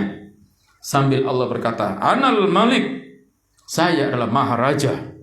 Ainal Jabbarun, ainal Mutakabbirun. Mana orang yang sewenang-wenang dan mana orang yang sombong itu? Subhanallah. Jadi akan dihinakan nanti orang-orang yang sombong. Apa yang disombongkan kalau hari kiamat? Mereka semua jadi hamba Allah, kan gitu. Yang raja meskipun bertahun-tahun berkuasa, mungkin maunya beberapa periode misalkan gitu. Paham jemaah? Ya tetap nanti jadi hamba Allah. Gak mungkin akan jadi apa? Raja di raja. Hanya Allah yang raja di raja, yang maharaja. Nah ini jemaah yang berdoa Allah. Tidak hanya itu, biar semakin senang nih. Orang yang nanti ketika sombong di dunia tidak akan diajak bicara, tidak dilihat dengan rahmat Allah, tidak disucikan dirinya. Nabi SAW bersabda, salasatun, ada 3 kelompok. La yukallimuhumullahu yaumal qiyamah, tidak diajak bicara oleh Allah. Wala yuzakihim, tidak disucikan oleh Allah. Terus apa yang lain? Juga tidak dilihat dengan penglihatan rahmat. Walahum adzabun adzim, juga mereka dapat siksa yang pedih. Nabi menyebutkan di antaranya apa? Syaikhun zani, orang yang tua masih hobi zina. Orang yang syekh, yang paham syekh. Syekh itu sudah di atas 40, 50 lah. Karena kalau pemuda itu ulama mengatakan mulai balik sampai 40 itu pemuda. Ada yang 40 jemaah? Nah, masih muda jadi ya. Ada yang mengatakan mulai balik sampai 50 itu pemuda. Di atas itu sudah gak muda. Ibu-ibu yang masih 36 masih muda. 40 sebagian ulama mengatakan itu masih muda. Ada yang mengatakan 50. Dari sini bukan, di atas itu syaikhun, syekh. Umur sudah tua tapi masih berzina. Waliyadzubillah. Yang kedua, wa malikun kadzdzab. Mohon maaf, pemimpin yang pendusta, pemimpin yang bohong, raja yang mendusta. Lihat kadang pas kampanye, pilih saya, coblos ini. Dadi temenannya napa? Nah, jadi jenengan nih. Masya Allah, janji ini mana ini? Hati-hati loh dengan hadis ini. Raja pendusta, pemimpin yang pendusta.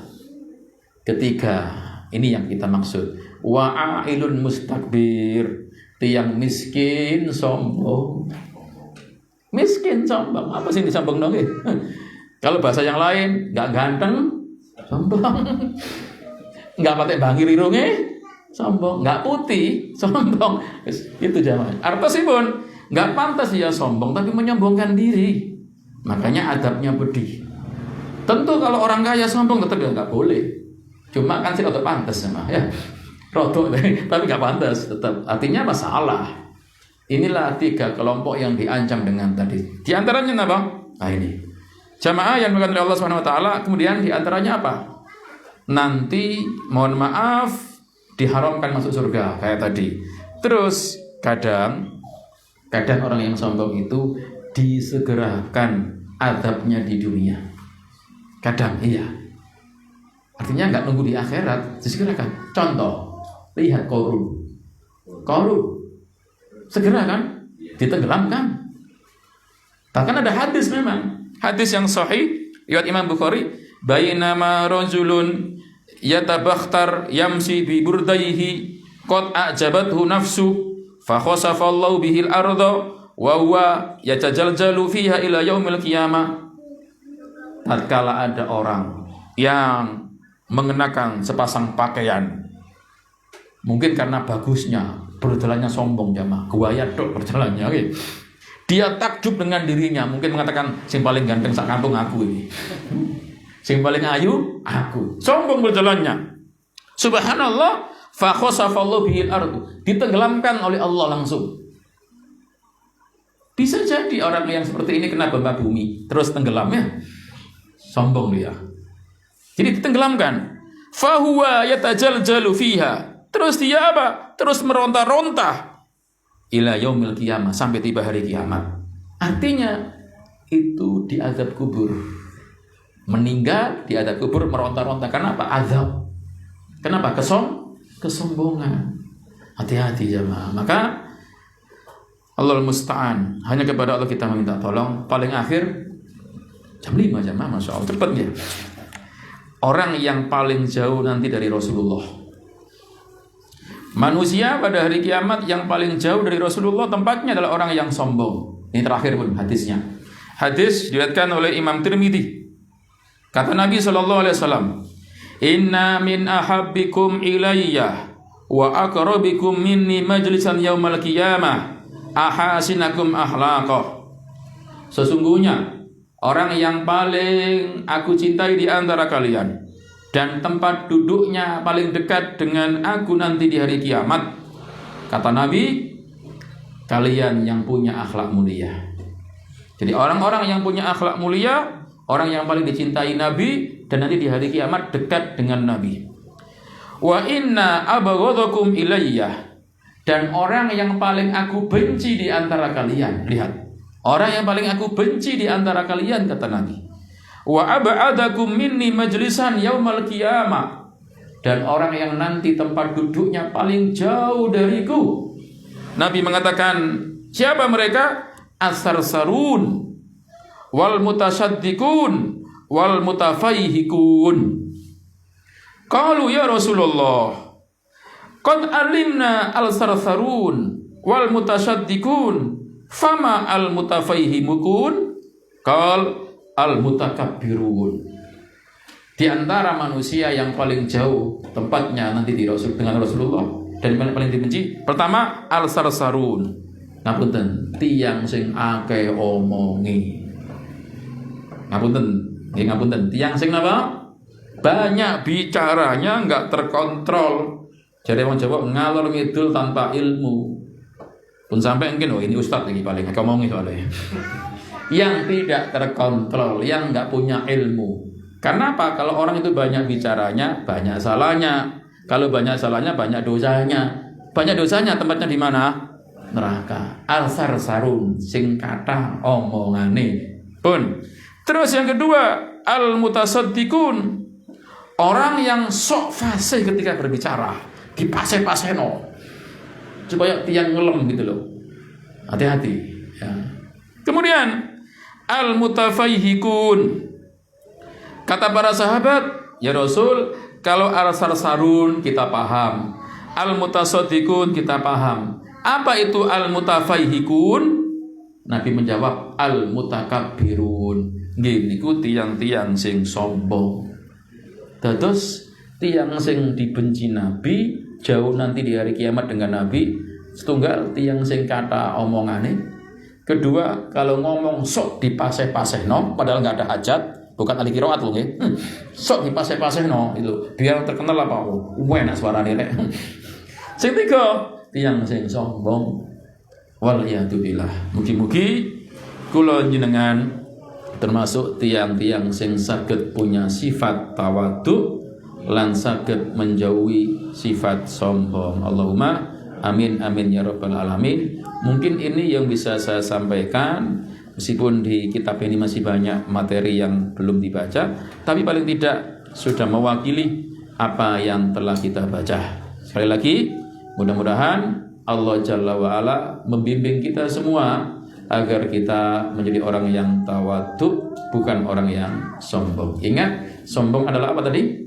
Menolak kebenaran dan merendahkan manusia. tidak identik dengan orang yang bajunya baru, pakaiannya baru, tidak. Tapi ketika dua sifat tadi, itulah orang yang sombong. Wallahu a'lam bishawab. Itu mungkin yang bisa saya sampaikan dari materi. Mungkin ada yang perlu dimusyawarahkan, kami buka tanya jawab. Wallahu a'lam bishawab. Okay.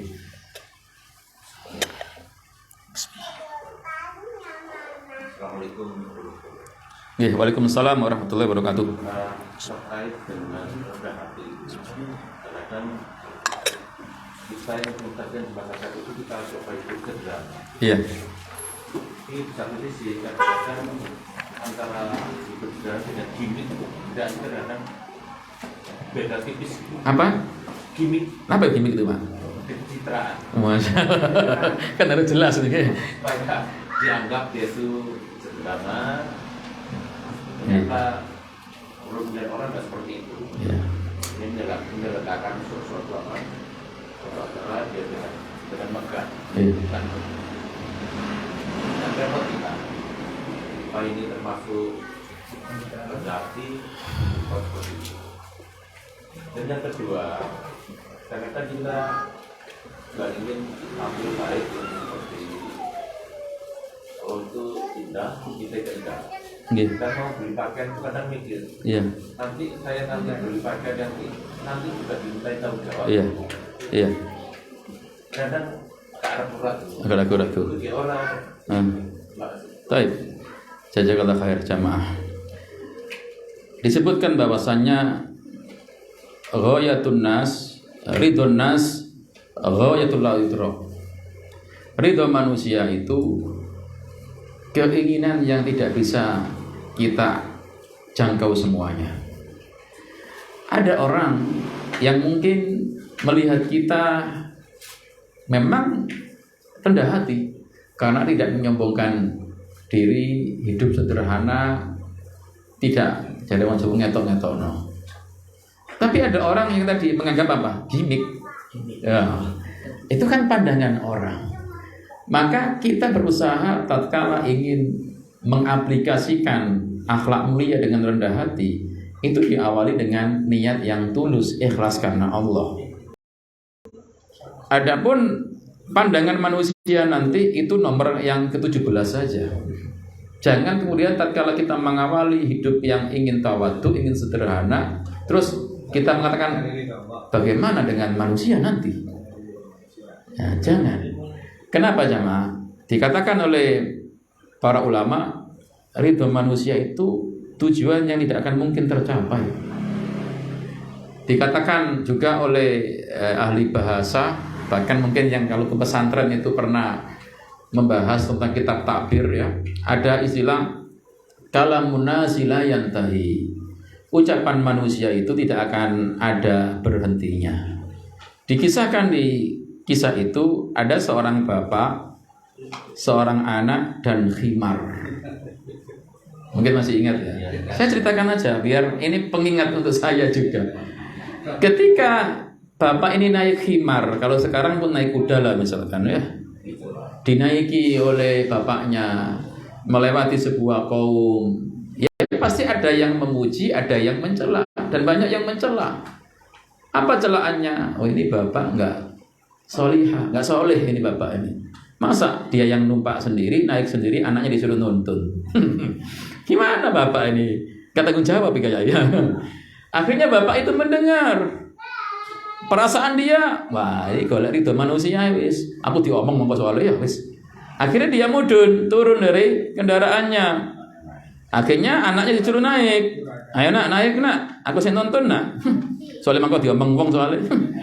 Naiklah anaknya, naik khimar, melewati kampung yang lain.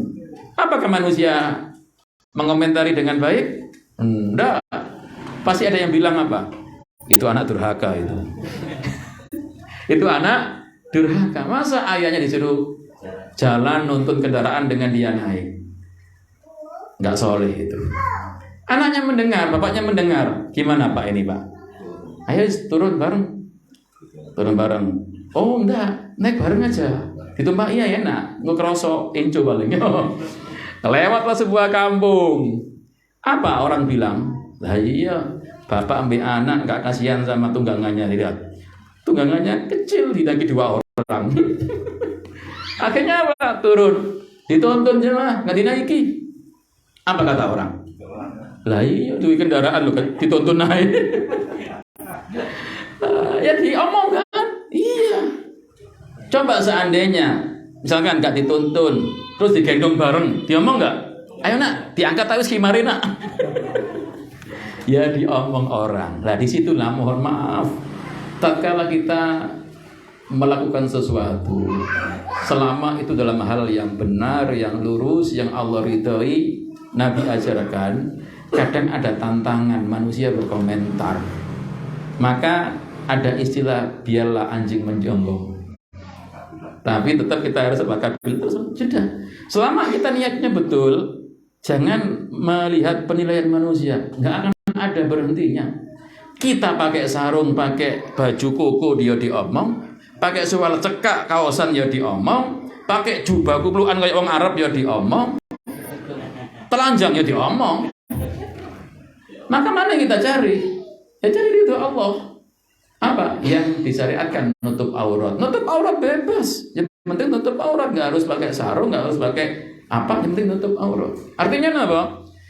Ketika kita beramal dan ingin sesuatu yang baik di hadapan Allah, kadang kita perlu nggak ngereken manusia. Iya, kadang. Cuma kalau memang manusia ngerekennya itu yang baik untuk memberikan masukan, ya nggak apa-apa kita dengar. Tapi pada dasarnya kita harus cari ridho Allah dulu. Nggak apa-apa manusia murka, yang penting Allah ridho. Yang kita cari ridho siapa sih? Jamaah? Allah apa manusia? Allah yang kita dahulukan. Nah dari sinilah kita berusaha untuk itu. Makanya kita tambah dengan ilmu, berteman dengan teman-teman yang baik, agar semakin yakin dan ada bolwe jadi mencoba ya. Ada temannya. Insya Allah Allah Subhanahu Wa Taala akan menolong kita. Ya. Faida azamta fatawakkal 'ala Allah. Kalau sudah ada tekad, sudah doa, sudah usaha, kita serahkan kepada Allah Subhanahu wa taala. Jadi insya Allah kalau kita sudah berniat untuk tawadhu, ya maka itu tawadhu, Pak. Maka manusia menilai apapun itu terserah mereka. Kita nggak ingin terkenal, Pak. Makanya hati-hati jangan sampai suka apa? Selfie terus dikirim di grup kampung dan yang lainnya juga. Kalau bisa kita ketika beribadah, apalagi biar Allah lah yang tahu lah. Tadi loh, Imam Ahmad temennya 50 tahun bersamanya nggak pernah melihat apa? Ada kesombongan. Ini beliau luar biasa. Seperti itu, monggo semangat Pak. Tetap monggo kita berupaya ingin hidup sederhana, terus ingin tawadhu harus kita usahakan. Sehingga kita akan termasuk kategori orang yang baik. Yang kedua, jamaah, ketika kita membeli baju, ya maka niat kita itu apa dulu? Kalau niatnya justru untuk kebaikan, itu hal yang baik. Nabi SAW itu kalau hari raya Id itu suka pakai pakaian yang indah. Bahkan Umar bin Khattab itu pernah sampai mau membelikan atau menunjukkan, wahai Nabi, tolonglah Anda pakai pakaian ini ketika hari raya Id atau ketika menemui tamu. Kan kebiasaan para salaf itu kalau hari raya, pakai baju yang indah. Maka tatkala kita membeli baju, niatkan untuk apa? Ibadah. Biar gak ragu. Bukan untuk pamer.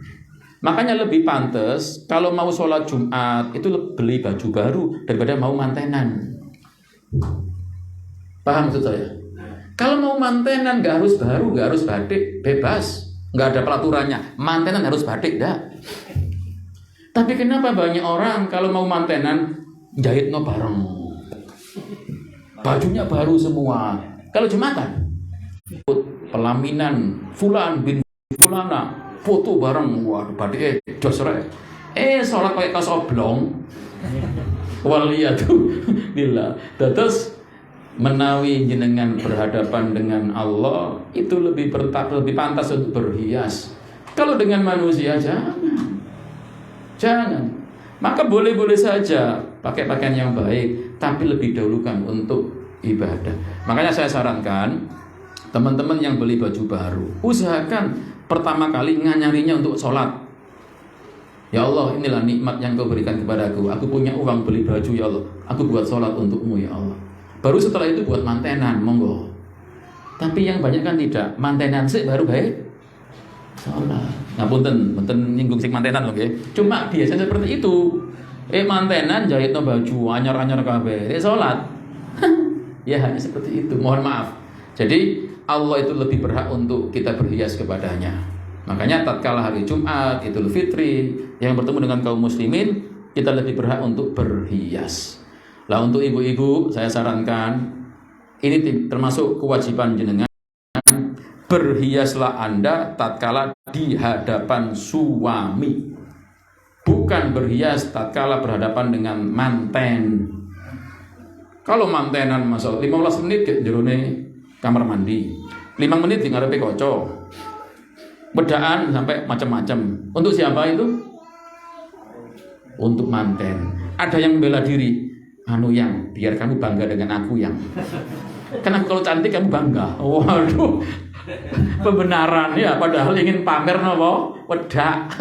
Wal iyadzubillah. Terus bagi ibu-ibu, monggo silakan berhias, bahkan wajib bagi Anda berhias di hadapan suami Anda. Kenapa? Ciri wanita yang solihah itu kalau dilihat suaminya napa? Menyenangkan. Jangan sampai kalau Anda dengan sales-sales loh. Sales-sales yang di toko itu masya Allah cantik-cantik. Wadai masya Allah. Bahkan senyum terus. Monggo mas, ada dibantu. Mau apa mas lo? Masuk rumah. Istrinya hanya nggak no. Wadai sudah terlalu rata-rata ruset. Nah, bagaimana dia akan cinta? Jadi jadikanlah suami betah di rumah. Berilah servis yang terbaik, karena di luar rumah itu banyak wanita yang menggoda laki-laki. Ada istilah hati-hati loh, saya setuju semua ini. Banyak itu, dan itu luar biasa. Nah, kalau kita nggak mau berhias untuk suami, takutnya suami ngelirik yang lain gitu loh. Mohon untuk ibu-ibu kalau berhias untuk suami, jangan untuk manten ya. Wallahu a'lam bishawab. Pun ada lagi. Bismillah, assalamualaikum warahmatullahi wabarakatuh. Assalamualaikum. Semoga Ustadz dan kaum muslimin dirahmati Allah, jenengan juga dan yang ada di majelis ini dan kaum muslimin. Allahumma amin. Izin bertanya, jika suatu waktu tiba-tiba muncul rasa lebih dibandingkan orang lain, lebih dalam ilmu atau dapat melakukan sesuatu yang orang lain belum bisa, bagaimana yang harus dilakukan Ustadz? Dan bagaimana menyikapi ketika ada orang lain memuji atau menilai kita lebih Ustaz, supaya tidak merasa bangga diri. Jazakallah. Masya Allah. Pertanyaannya sangat bermanfaat ini jamaah. Karena inilah kita, namanya manusia. Iman kita kadang naik, iman kita kadang turun. Maka tatkala muncul perasaan merasa lebih tinggi, merasa lebih dari yang lain, maka kemudian bertawudlah, istighfarlah, putus terus hal tersebut. Jadi ketika ada terbesit rasa itu, putus, jangan diteruskan. Kalau diteruskan kita akan masuk ke ranah nanti sombong. Meskipun kadang nggak diucapkan, tapi hati akan merasa lebih dari orang lain. Kita tawud, ya, kita istighfar, kita alihkan kepada yang lain. Kita berbanyak zikir, berbanyak wirid. Kita jadikan hal-hal yang membawa pahala. Jangan terus dipelihara. Karena muncul nanti ujub. Oh aku ini. Kalau nggak aku nggak pengajian ini. Kalau nggak aku nggak makan jajan ini. Kalau nggak aku terus. Inilah iblis nanti. Iblis itu mengatakan apa? Aku lebih mulia daripada Adam. Aku lebih baik daripada Adam. Dan seterusnya. Mohon maaf. Ini ilmunya sinten? Aku jenengan boten iblis sebagai boten manusia. Terus bagaimana kalau ada orang memuji atau menilai kita lebih ustaz? Ya, kita berusaha untuk mengingatkan dia, jangan Anda memuji seperti itu berlebihan, jangan. Kalau sudah diingatkan terus misalkan kita dipuji, ya bisa jadi mungkin karena itu bisyarah yang disegerakan. Tapi tetap jangan bangga loh ya. Jangan bangga. Kita berusaha tetap merasa diri kita banyak kekurangan.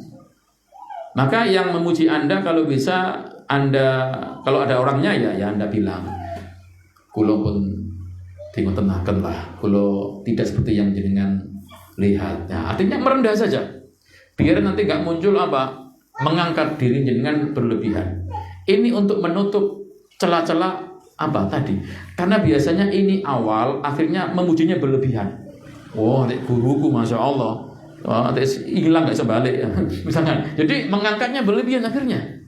Jangan sampai itu terjadi, diputus, ya diputus. Kok seandainya di belakang kita dia memuji, ya itu urusan dia. Tapi kalau di hadapan kita berusaha untuk apa? Mengingatkan. Karena mohon maaf, ini khawatir merembet kepada yang lain, yang nantinya orang yang dipuji malah bangga. Nah, syukur-syukur kalau jenengan bisa mengingatkan langsung atau mungkin dijabri aja lah. Jangan terlalu sering memuji, karena ini akan membawa kepada hal yang lain yang lebih dari itu. Wallahu a'lam bishawab. Maka sekali lagi kita harus berhati-hati dengan hati kita, diri kita, karena kadang iman itu naik, kadang itu iman itu turun. Maka kita minta kepada Allah agar penyakit seperti ini dihilangkan oleh Allah, dan kita terus berusaha bisa dalam keadaan tawadhu, ya, berusaha untuk apa? Rendah hati. Wallahu a'lam bishawab. Itu mungkin yang bisa saya sampaikan. Ya, sudah nggih? Jam 5:30 kurang 10 jamaah. Melebihi target nggih. Mohon dimaafkan kalau sekiranya terlalu panjang, dan mohon dimaafkan kalau mungkin terlalu pendek ya. Ustadz belum maghrib ya. Ya, ini kan nanti nunggu maghrib juga. Itu mungkin yang bisa saya sampaikan. Terima kasih untuk ummahat, untuk akhwat, terima kasih untuk para bapak, untuk ikhwan. Khususnya terima kasih untuk tim sukses yang di sini dan untuk Bapak Bambang telah memberikan tempatnya untuk kita bisa ngaji. Mudah-mudahan Allah berikan pahala yang besar untuk jenengan semuanya dan untuk sahibul bait dan kita semua. Dan mudah-mudahan tidaklah kita berdiri meninggalkan majelis ini melainkan Allah telah mengampuni dosa kita. Allahumma amin amin ya rabbal alamin. Semua yang benar yang kita sampaikan datang dari Allah, dan kebenaran itu ucapan Rasulullah. Adapun yang salah, yang kurang karena terbatasnya ilmu kita dan godaan dari setan, kita istighfar kepada Allah. Kita akhiri kajian ini dengan doa kafarah majelis. Subhanakallahumma wa bihamdika asyhadu an la ilaha illa anta astaghfiruka wa atubu ilaik. Terima kasih untuk perhatian jenengan dan mohon maaf atas segala kekurangannya. Wa sallallahu nabiyana Muhammadin wa ala alihi washabihi wasallam. Wa akhiru da'wana alhamdulillahi rabbil alamin. Summa assalamu alaikum warahmatullahi wabarakatuh.